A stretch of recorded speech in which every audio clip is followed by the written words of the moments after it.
রাজধানী ইয়া ইয়া এই ছাড়েন এই ট্রেন ছাড়েন ব্যাগটা ছেড়ে দেন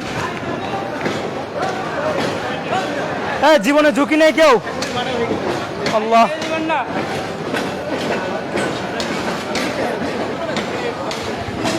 জীবনে ঝুঁকি নেই কেউ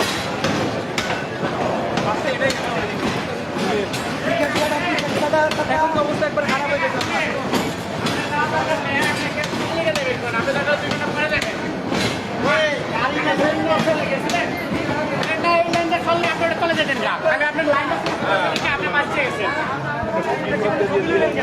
আপনি লাইনটা শেষ করে